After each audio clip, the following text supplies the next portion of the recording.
Hello, everyone, and welcome to Heart and Hand, the Rangers podcast. My name is Cammy Bell. I'm your host, as always, on your extra show for the week. And joining me to discuss an abject performance across in Austria is our very own tactics guru, Adam Thornton. Adam, we're recording this pretty much not long after final whistle, to be honest with you. I did give some contemplation about maybe waiting slightly until maybe it calmed down. But I'll be honest with you, I don't think I'm going to feel any differently tomorrow. And it's been a really, really poor display from Rangers. And I suppose there was an element of hope from us all that Danny Röhl would come in. We might be able to try and see some changes. Would we be able to use this as a platform to reignite our European campaign? And the Rangers players saw to it that it was really the same old, same old. Yeah, of all the hospital pass podcasts I can imagine, I think this might be the worst one. I was going to say it's a pleasure to be here, but it very much isn't. I completely agree. It's always the hope that a new manager will come in and just magically wave a magic wand and say, "Oh yeah, everything's better." We see it happening in the continent, down in England. We're just too far gone. I think. 5 managers in a row. We've been expecting to come in and turn something round. It's looking like it's going south. It will become Danny Röhl's fault soon, and it is unfair. Much the same, and this might not be a popular opinion. Much the same as absolutely everything that happened wasn't Russell Martin's fault. I think hindsight would tell us, given some of the decisions up above him, some of the things that we've seen, that all is definitely not well up above. It's not as if we've got a manager there who is just simply not performing and a squad that are waiting for someone to come in and help them out. I don't think anybody thought that with any new manager that was rumoured to come in. I think there would be a bit of pain. It's just abject. Tonight, the squad is just an absolute riot. We'll get all the cliches about these players should look better with a great manager, or this player isn't that good, this player isn't as bad as we think, maybe a manager can do this. I honestly don't know. It's just abject. When you look at previous squads, I know a lot of people are saying this is the worst squad since we came back up, blah blah blah. For the money spent, 100%, but even outside of that, I'm close to agreeing. Cammy, I don't really like that hyperbole, but I'm close to agreeing, because even some of those squads had a couple of players who would chip in with goals regularly, or were at least decent defensively, as in, like, I'm praying for Nico Katic, who I was never a fan of really before, but I'm like, can we just get somebody in there that can actually head the ball? That would be nice. For the money spent, the fact that we can't defend, we're not physical, we can't run, we can't pass, we can't finish, it's just insane. And anyone expecting Danny Röhl to come in and work miracles, I think is barking up the wrong tree. For me, I just want him to get to January, if he can, with his head intact, shall we say, or his head not on a red stop sign, and somehow the scouting team pull together a few signings that can help us out and get us to the summer. That is where I am just now. It's just absolutely abject.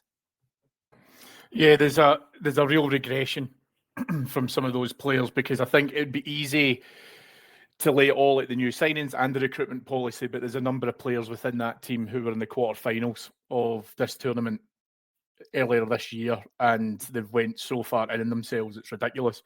But to focus, just coming back onto your point there in terms of the recruitment, we've done this wonderful thing, which I didn't think was possible, but we've had horror shows within that squad that we've shipped out. So I think of guys like Robin Proper, guys like Ridvan Yilmaz.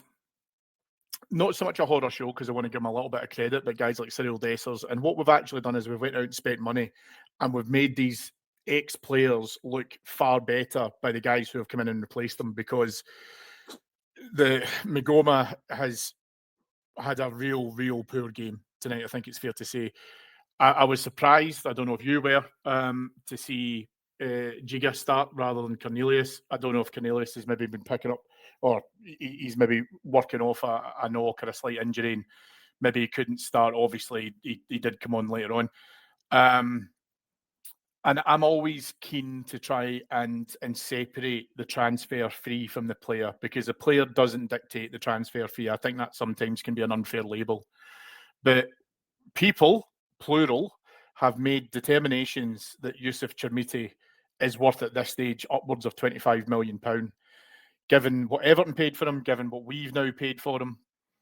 And it looks absolutely horrendous, like really, really poor in terms of, what he's contributing. His touch at times can be terrible. I thought after he scored during the international break for the under 21s, again, it maybe me just being hopeful and rather than realistic, that might start to get him going a little bit.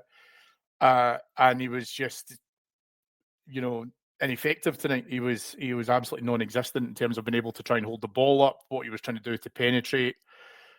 His running at times was terrible. And yeah, again, I was hoping before kickoff that at least we could get a bit of a reaction out of some of the players.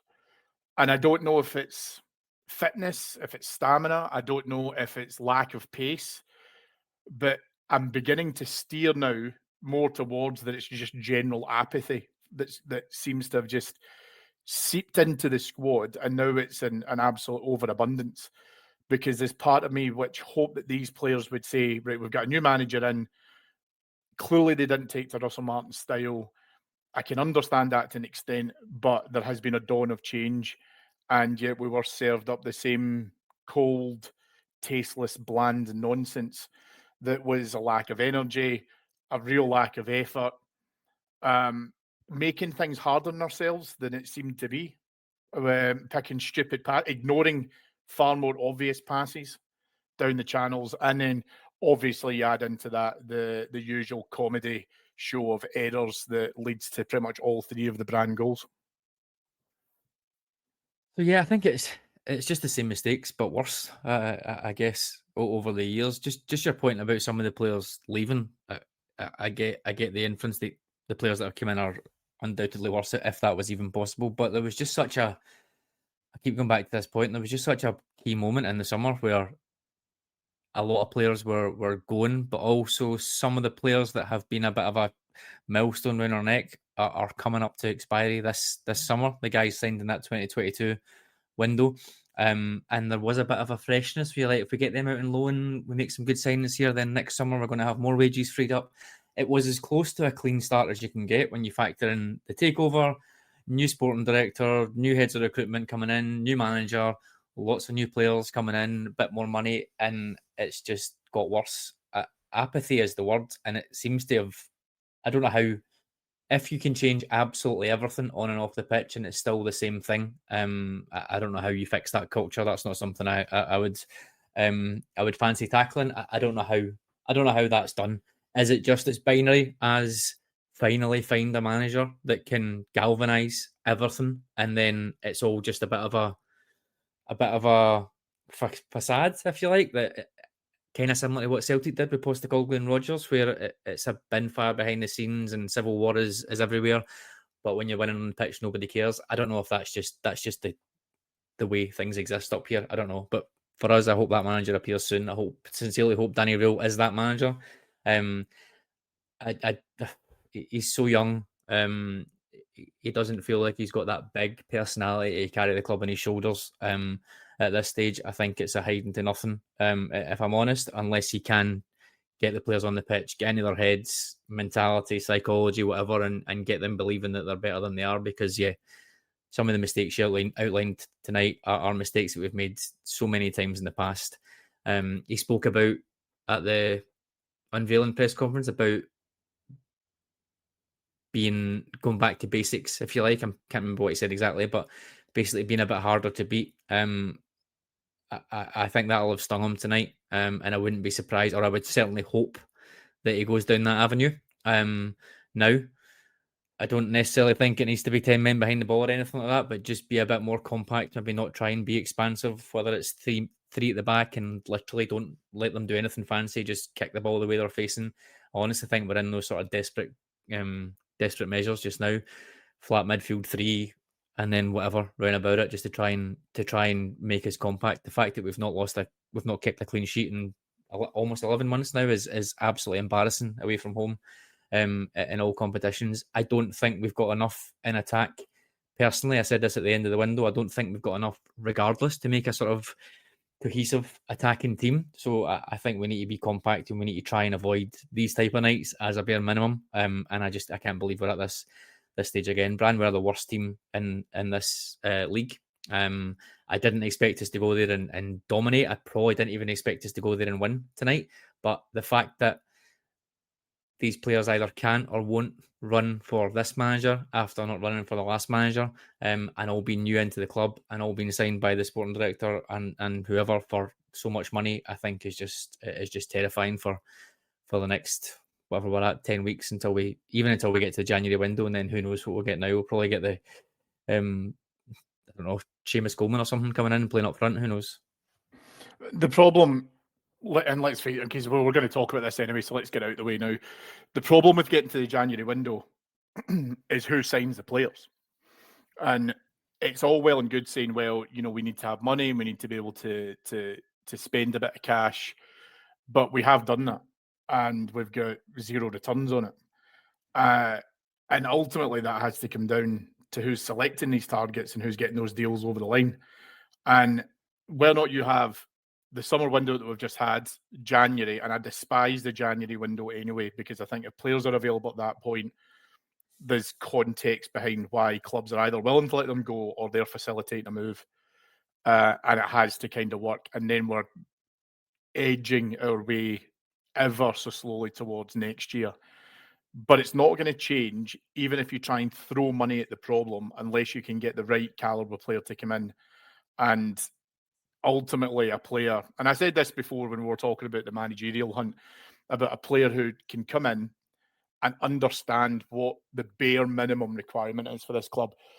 And application is absolutely one of them, as far as I'm concerned. We shouldn't, full stop, we shouldn't be getting beaten by teams who are so far below us in terms of the league rankings or the European rankings. But if you're not willing to apply yourself as a bare minimum, then I would much prefer you find someone else to go and ply your trade. Totally agree. I think that application piece is true for a few of them. I don't even think it's worth picking out people, but you watch some of the goals tonight. Tavernier and Suter, for example, it's the same old shit. If it's not one of them, it's the other one every single game. It's not going to change. It's never going to change. So stop playing them. We said this since the summer. End of last season, it's easy to forget. End of last season, guys that are now the backbone of this team, we didn't want to see at the club. We didn't want them there. We would be happy if they left for nothing. Now that would have been a mistake, I think, if we talk about Jack Butland, because that he was one that I think most people would have been happy to see go, and he's having a great season. He's needed to have a great season so far, but some of the others, I mean, it's things that are just never going to change. So unless you protect them by putting other players around about them to cover for those weaknesses, then you're just on a hiding to nothing. And even the third goal, there's guys I don't want to blame him at all because he's barely played, but Conor Barron, someone out just walking past him for the third goal, and he's been on 5 minutes. Like things like that, I just can't get on board with. Tavernier sleeping for the first goal, just not players that just can't dominate their man 1v1. They can't tackle. They're not quick. They're not tall. They can't physically overpower people. I just don't know why that isn't a priority for recruitment, and I don't know whether that is not playing for a manager, not playing for a club in a huff because the fans have been baying for blood since the summer. I don't know, but whatever it is, it doesn't really matter. If you're a professional, you go on the pitch and you give 100%, and I'm not sure there's very many of them doing that. Well, I'll give a shout out to one of our regular listeners and a solid contributor to the pod, which is Scott Guest. He's over in Austria, and he's just sent a text there saying that the players walked off the park, but Danny Röhl walked round to applaud the fans, and he got a round of applause back, but the players were roundly told where to go. And I think I think that says it in a nutshell in terms of where we are at with some of these players. The analogy I think that you're kind of using as well is that you're fixing the walls and the roof of a house that's built on shite foundations. Yeah. And that's not a new problem. And I can accept that not everything can be resolved in a day. And in football terms, that's a season, right? But at the same point, the overhaul which has to come now in terms of moving out some of these players that, as you say, have been here for far too long, is more than long overdue. But this is where, again, I suppose I come back to my overarching concern is you can say that you want to get rid of these players, but I'm not convinced that who you're buying to replace them are going to be able to do the job that's required of them. And so I think the best thing Rangers can do at the moment just now is replace the guy who's buying the new players. So from that perspective, if I was Andrew Kavanagh, I was Parag McGatt at the moment, and I was trying to understand exactly where the problems lie just now. There are problems in the pitch, but I think the slightly bigger one is off of it. Yeah, I completely agree.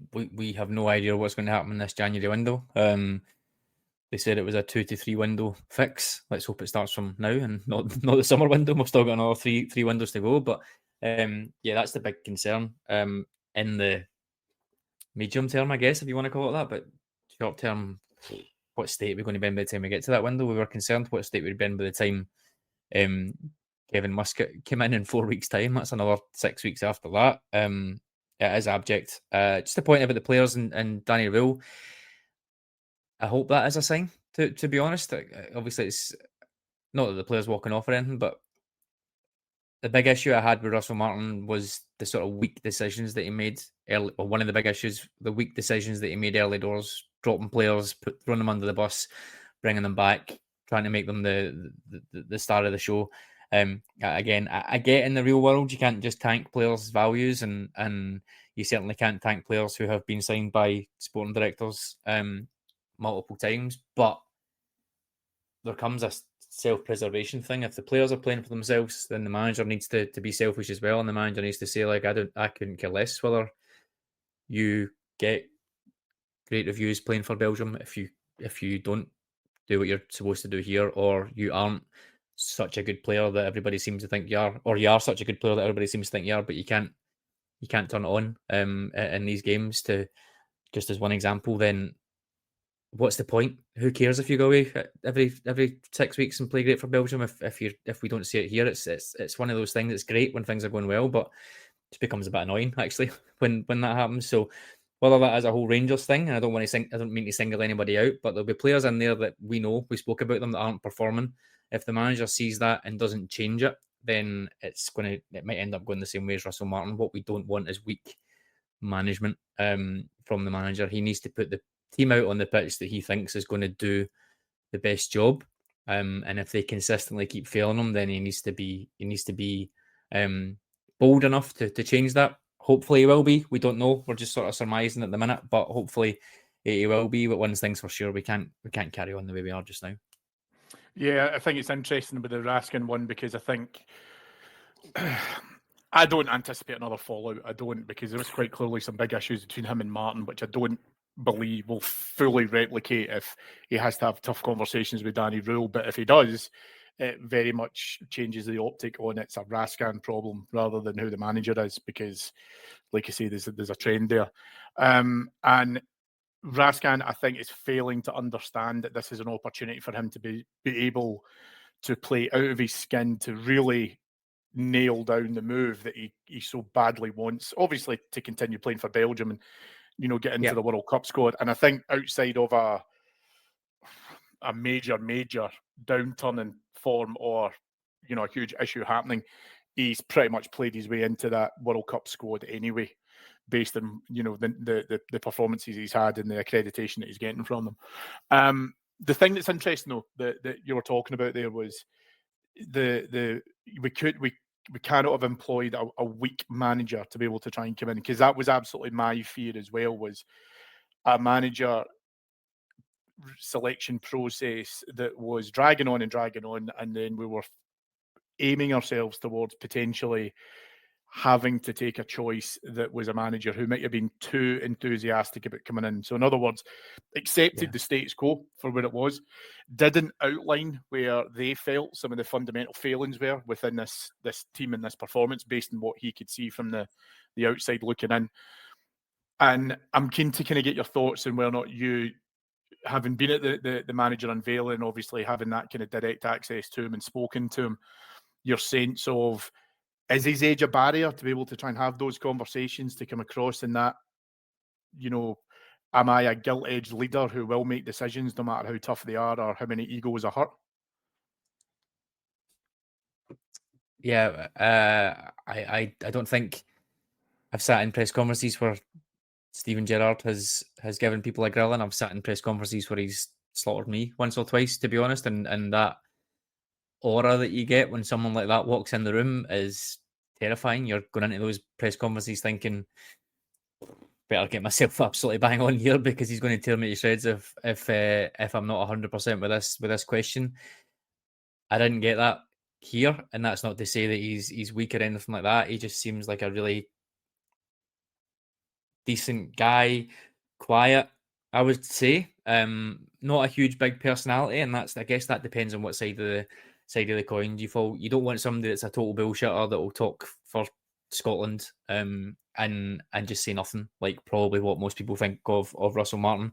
You kind of want somebody that just gets on with it and does his talking on the pitch, if you like. So that remains to be seen, but I definitely didn't see someone in front of the media that was sort of felt like he was going to kick doors off hinges or anything like that. I seen someone who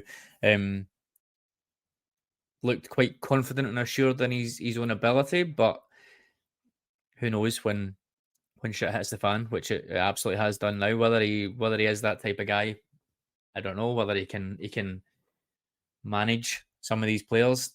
On the Raskin situation that you mentioned there, I guess there's two sides to it. If Raskin has a falling out again, it absolutely can be Raskin's got high standards and another manager isn't living up to them and not doing what we want and all that sort of stuff. So it's probably going to be difficult to tell on that one. But yeah, no one's been a bigger fan of Nico Raskin than me up until ever really. I think in terms of that, I wanted him to be the player that he was the last 6 months of last season, and I desperately would like him to get back to that. I appreciate there's lots of other situations there, but he is one of the, if not the best player there that we have, certainly outfield, and he is one of the players that will be and wants to be and should be a leader in the team. So it would be great if we can get that harmony going and he can at least start to pull things together and get teams going, because at the minute we're a little bit lost in there. But yeah, back to the Danny Röhl point. I don't know. I hope so. It's such a big personality job, this one. It's not about just what you can do on the coaching pitch and whether you can get into players' heads or not. It's about everything. It's carrying the club on your shoulders. He's not got any experience of it, I guess, is what I'll say. So until we actually see a bit of that, we really won't know. But yeah, I was maybe siding with the majority, or definitely was siding with the majority in terms of the type of manager that we needed. I felt I needed a bit more of a personality, a bit more of a experienced manager who had maybe dealt with lots of different situations like this as a manager, not necessarily just as a coach. But we are where we are now, and I guess we'll have to wait and see. Yeah, I think I genuinely don't want the manager type who's going to come in and start kicking doors off the walls and all of that kind of nonsense, because I think it's too archaic. And I think I was critical, Barry Ferguson, when he made some references towards that, because I think, when you, in any walk of life, when you're a people manager and you have to oversee a group and also individuals as well, you've got to think about the kind of harmony of the group and the collective.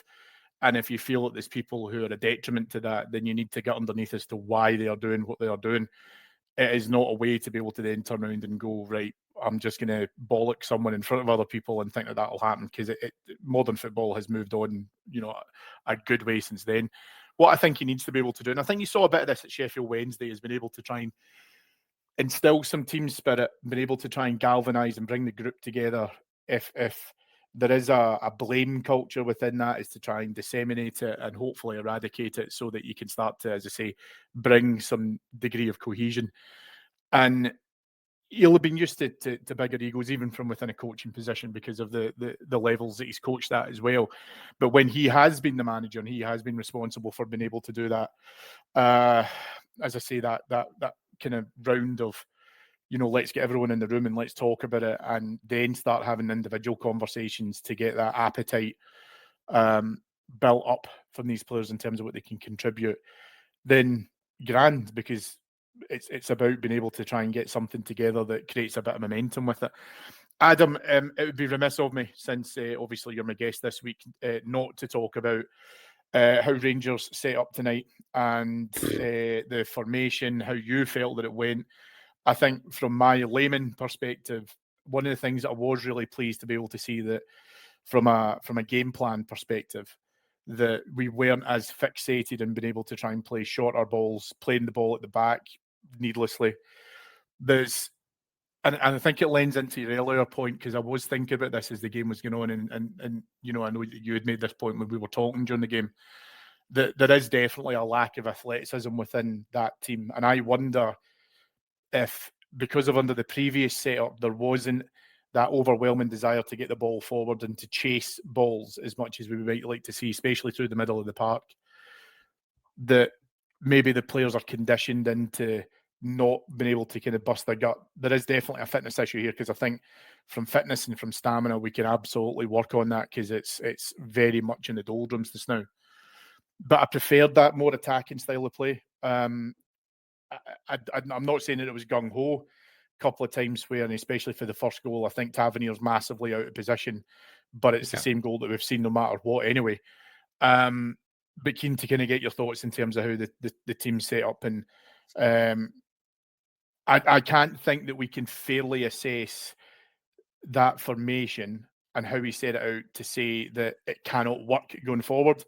I think it didn't work tonight, and that's fair enough, but there's other reasons that we've discussed as to why we lost tonight. I don't think formation's a big part of that.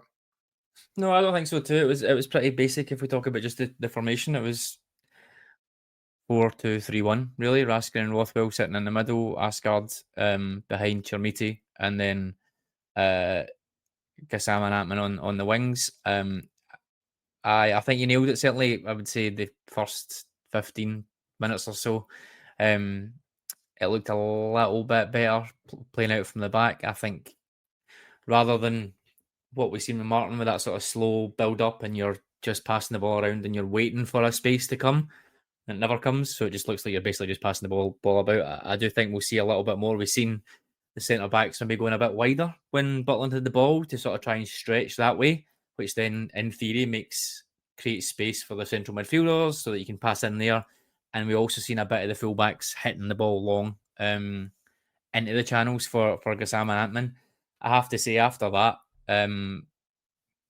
nothing happens, which I guess is to be expected slightly, because it takes a long time to train those sort of attacking patterns, passes to play, all that sort of stuff, and we haven't had any of it this season at all so far. So there was a couple of decent opportunities. I think there was a couple of cutbacks. Tavernier cut one back for Asgard, I think it was, potentially. Chermiti's header as well, is, I think it's a basic header for most centre forwards that we've had over the last 5-10 years, that one, but certainly for someone with that amount of money. On a different day, who knows what happens with that? It's not as we said, it's not a team that are expecting to go all the way in the competition. As far as Brann are concerned, so something like that may just have knocked them, and we might have seen that. But the facts are really, really poor. Once we lose the ball, caught quite a lot there, certainly on the counter. You mentioned Tav and Suter 100% and a few later on. And then in the rare chances that we did get on the ball, in the box, even in the opposition's third, they just shit the bed, for want of another word. We'll just snatch at it. There's absolutely no finesse at all in there. Whether that is panic, whether it's player quality, whether it's just everything, I don't know. We'll find out.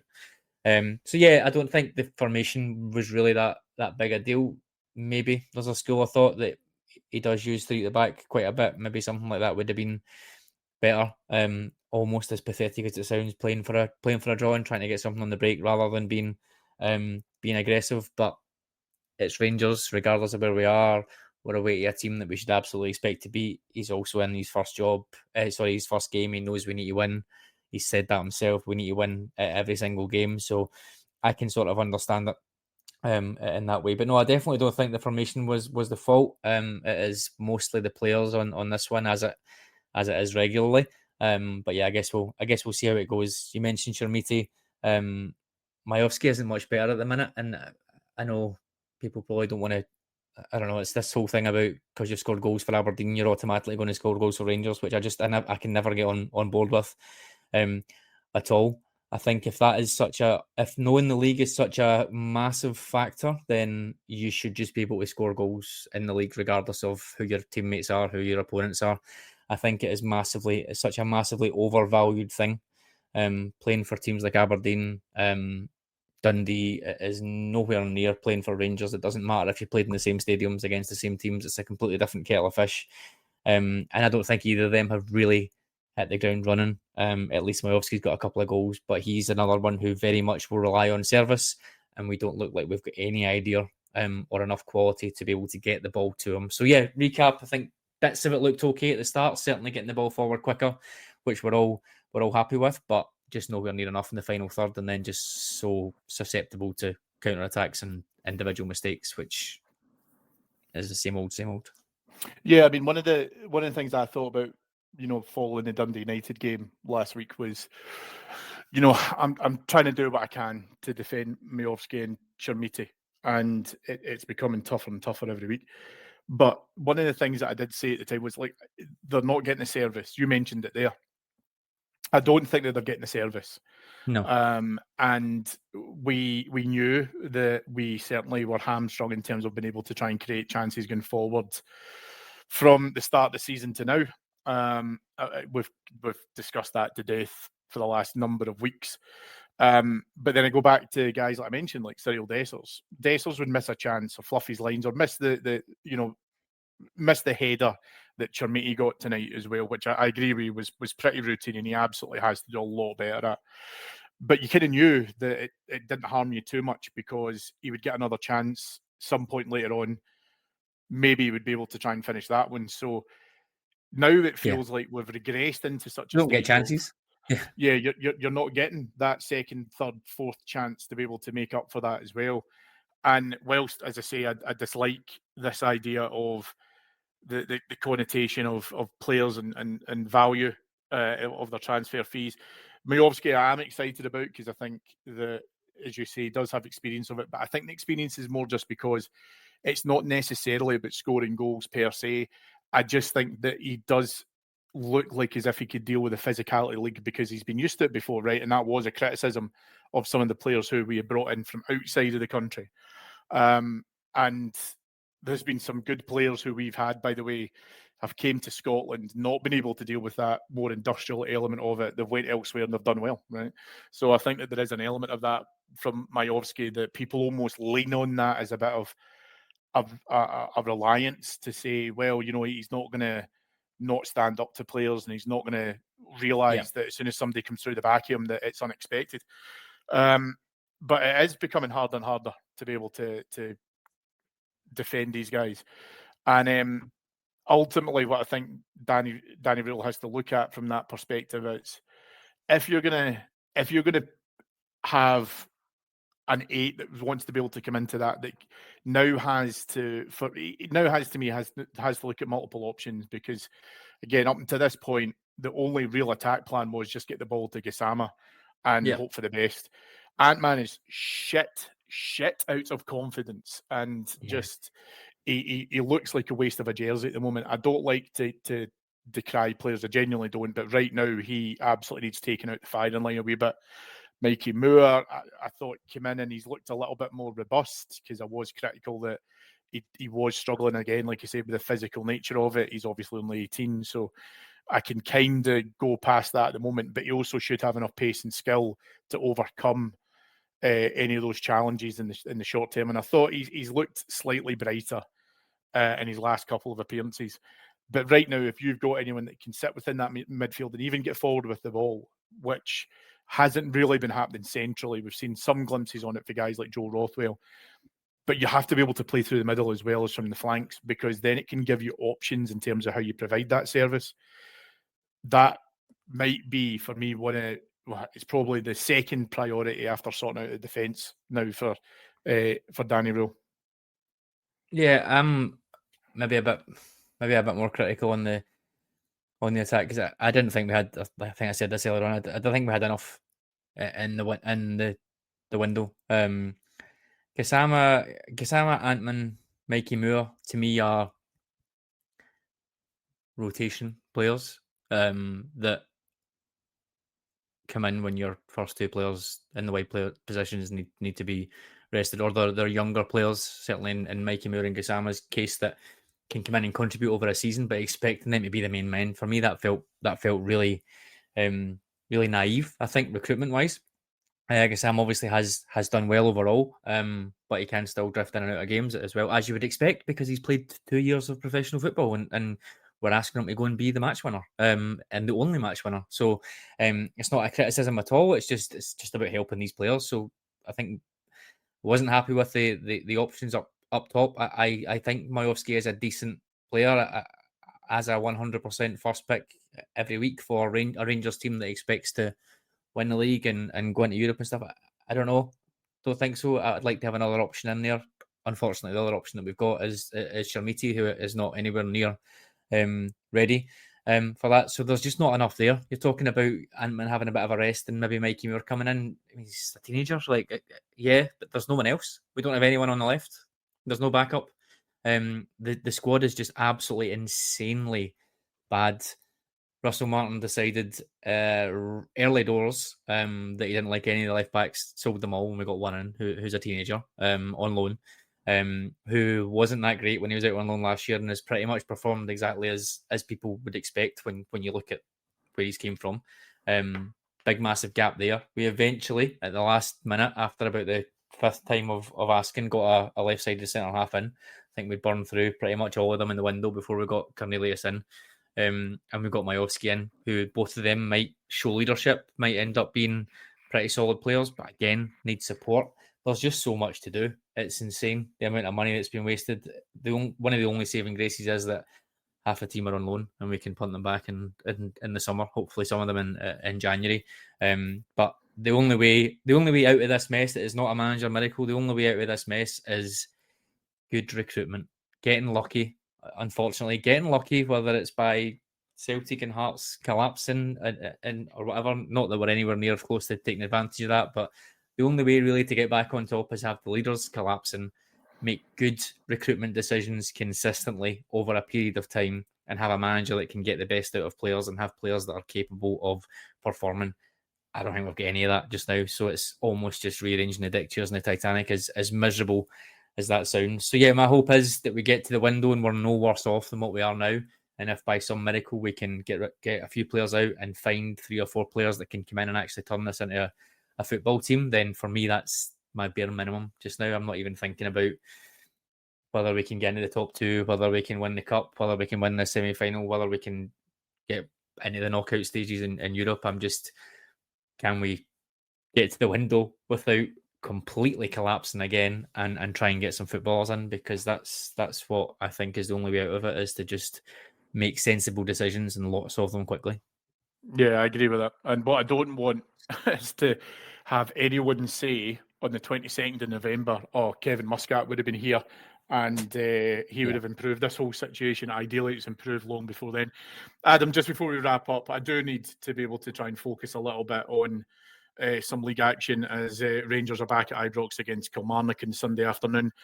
There was discussion and commentary in the Brann game about, you know, the next 5 games or so, but I'm going to bring that down a little bit to 3 games, because we've got Kilmarnock on Sunday, then we're away to Easter Road midweek, and then obviously we take our lovely trip to Hampden for the League Cup semi-final. I apologise for the repetition for regular listeners for using this word, but I'm going to use it again. Are Kilmarnock and Hibs opportunities for Danny Röhl to be able to go into what is the biggest game for him across the course of the next few weeks? Because whilst I appreciate Europe is massive and I'm not being lackadaisical in my approach towards it, but I think the die is cast, if I'm being perfectly honest. Before the Brann game, I think it's almost definitely cast now. We have to look towards being able to see if this League Cup semi-final will be, dare I say, the turning point about being able to try and provide a bit of unity between the players, the manager, and the fans. but we've got 2 league games coming up that, because of our shit show that we've had so far, they have to win them. They were must wins before Danny Röhl stepped out the process, then got involved in the process, and then got the job. But we need to be able to see as to how we can start to lay some accountability on these players. And now they've got 2 games, as far as I'm concerned, that should be relatively winnable, but I don't want them to have to put out a superhuman effort to be able to make it happen. We've got, on paper, the talent and the ability to be able to beat both of these teams that ideally should set us up well for the semi-final. But in real world Rangers time, I really think that he's going to have a job in his hands to be able to basically get a team together that can play cohesively for 3 games across the course of 6 days.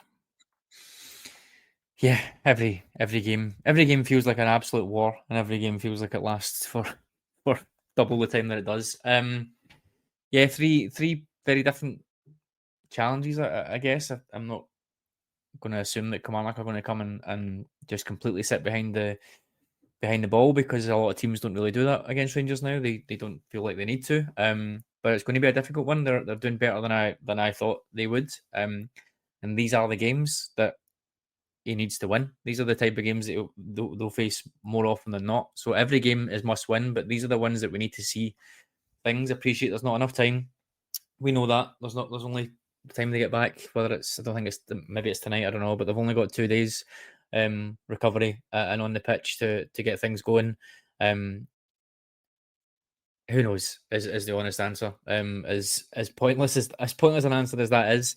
1 game at a time. We start to see positive shoots, then great. But yeah, I think it's just abject times. I'm not even really considering that semi-final. I know it's a manager cliche. They say just 1 game at a time, but for me, I'm like, can we start with a shot on target? Can we start with a clean sheet? Can we start with scoring a couple of goals and then take it from there? So it is a huge week. You've got Roma coming up right after that as well, which could be a really, really ropey night.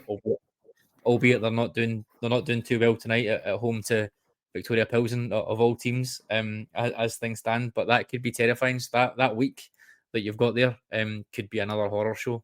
But the way I feel just now, I feel like every game could be a horror show. So yeah, not looking too far ahead. I've just baby steps. Make us hard to beat. Make us actually proud of our performance on the pitch. Give us a clean sheet. And see where we go from there. That's all I'm kind of looking at. Yeah, I think that's fair. It's those, what we've discussed, it's those incremental improvements. And, we are in such a condition at the moment that we've probably bypassed a lot of those things as a given. And right now they're not a given. And we need to be able to stabilise where we feel those poor performances have crept in, and arrest that slide and been able to then start to recover on it. And yeah, Danny Röhl does he's not going to have to wait too long to be able to try and see some of his implementations in action, is probably the nice way I can say it in the modern era. That will do us for this week on Extra. Thank you very much for listening. If you would like to hear more from us, then head on over to our Patreon site, which is patreon.com/heart and hand. Adam, thank you very much for coming on, buddy. A tough gig as it is with all things Rangers at the moment, but really appreciate your insight. And yeah, as I say, I think we've done well not to 2-foot them. Yeah, thanks for having me on. Yeah, fingers crossed. Next time it's a bit better than this. Yeah, let's hope so. David will be back with you on Monday, folks, on Flagship to unpack the Kilmarnock game as well. But until then, we'll speak to you soon. Bye-bye.